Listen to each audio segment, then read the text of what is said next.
Conor McGregor on the same bus as the Paul brothers. Moicano and Paddy reignite their feud on X. And Tracey, Cortez, and Ailin Perez are beefing. That and so much more. Let's dive into it, man. I'm sure you guys have seen this already. This broke the internet. But Conor McGregor rode on the same bus as the Paul brothers to Donald Trump's inauguration. Nate Diaz calls them dorks.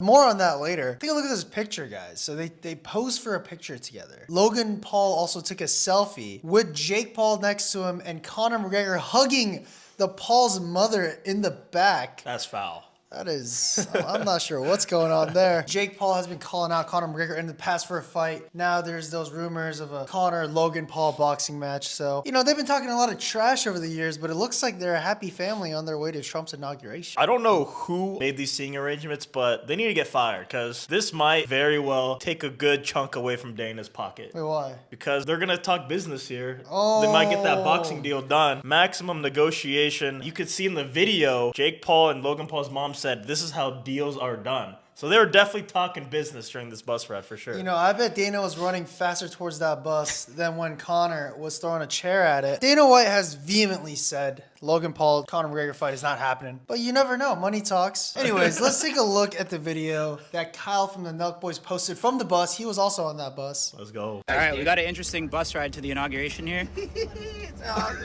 couple best friends. Conor looks uncomfortable. Yeah. If a fight broke out in that bus, Conor McGregor is taking out all three of them. That's including the mom. The mom would be the first to go. Nate Diaz retweeted this video and said, "Sit where you're told at the big inauguration day, you effing dorks." Classic Nate. I love Nate, man. I love Nate. Money Moicano and Paddy Pimblett reignite their feud on X after Moicano's 3-11 loss. So as you guys know, Paddy Pimblett was reacting to the fight, posted on his YouTube, and was criticizing Moicano for tapping in the first round. In response, Moicano hopped on X and called out Paddy Pimblett. Paddy Pimblett. Paddy Pimblett. Easy money. He said it's easy money. He called out Paddy his last fight. Moicano clapped back on Twitter saying, Paddy Pimblett is taking shit. Let me tell you. Paddy Pimblett is talking shit. Let me tell you something. You're gonna tap if we fight. You never got a short notice fight in your life. Imagine 1 day notice. This is very true. I mean, let's be honest. If Paddy fought Islam 1 day notice, same thing would have happened. Paddy responded, I'm not talking shit, Honato. I'm talking facts. You tapped after like 2 seconds like a only chance you'll ever get to be a UFC world champ, and you quit like an absolute sausage. I'd make you quit just like Islam did you. Cat emoji. I know what that means. So we sure do. Take it easy, brother. The judges are not gonna help you this time. Paddy responds to saying, I won't need judges for you. They'll have the night off if we fight. Just make sure you don't tap when I choke you. And Honato ends the conversation by saying, at Dana White, book this fight already. This is the fight that I wanted. I didn't want Moicano versus Beneil Dariush. In fact, they were talking about Paddy versus Moicano for like months leading up to it. Yeah. Paddy like almost confirmed it on his YouTube channel. Pretty much confirmed it. I was like, oh, this is a done deal. But then they booked Beneil. If they rebook Beneil for this, I'm just gonna be disappointed. I feel like Moicano needs a fun fight after that Islam one, and Paddy is just a perfect matchup. This sounds like a genuine beef. This is the makings of a great fight. Listen, there was a time and point where Paddy was calling out Ilia Topuria. That can't happen anymore, so he shifted his focus over to Moicano. I think this press conference is going to be absolutely insane. KSI needs a new opponent after Wayne Bridge claims trash talk crossed the line.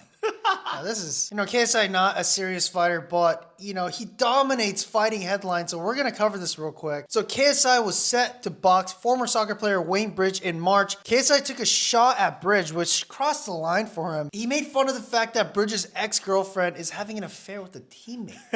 And we don't know if this is true, but it obviously ticked him off. But Wayne Bridge pretty much has said that what was said on Saturday crossed the line. These are deeply personal comments that affect mine and other families. Yeah, so KSI is looking for a new opponent. First of all, why is KSI fighting this guy? He's like 45 years old and he's a soccer player. This guy's not meant for boxing. This guy can't take any of the trash talk. Look at what Dylan Dennis did to Logan Paul. He went like 10 times further than KSI did. Speaking of trash talk, man, Ankalaev hops on X to talk trash to Alex Pereira. Magomed Ankalaev just got booked for UFC 313 main event with Alex Pereira. Pretty soon after this fight was announced, he hopped on X, and I cannot believe this is actually him tweeting this. You just signed your certificate. I'm gonna punish you for ducking me, and I'm gonna make you look like a guy work in a tire shop, not professional fighter. And then he went out to say, at Alex Pereira, he go to all UFC fight to get free alcohol and get camera time. On the other hand, I've been training so hard March 8th, alcohol not help you. CHMA, I think it was trying to spell Shoma. Magomed with the shots, man. I mean, John, what are your reactions to this, I man? think these are pretty weak.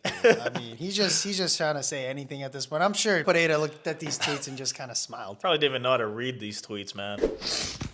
Whew, running off of a little adrenaline right now because I ran into my best friend, the girl that, I'm not gonna do it. I was like, no, what the f? No kidding. Boss, you're gonna do fucking something. She didn't do shit. She tried to shake my hand. I said, nah, if you're gonna say something, stick to it.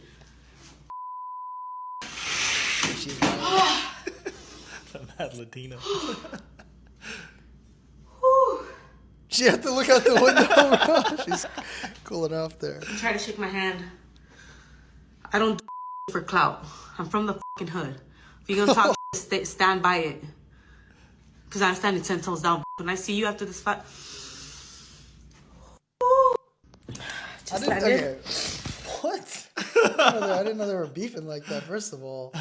All right. I think Ankalaev should have done the same video to Pereira. I think that would have really sold the fight. So you know why they were beefing in the first place? No, fill me in. Ailin Perez was talking after her win against Kel Rosa, and she went on like a whole minute rant about Tracey Cortez. She was saying stuff like, she wants to be me. She's not as pretty as me. She's calling Tracey Cortez dirty. I think Tracey took offense to that, obviously. I guess they ran into each other in person, and Tracey was standing 10 toes down, according to the video. Are they fighting, or? I mean, there's some bad blood there. That'd be cool. I'll be down to watch that. Sure, why not? Put them together.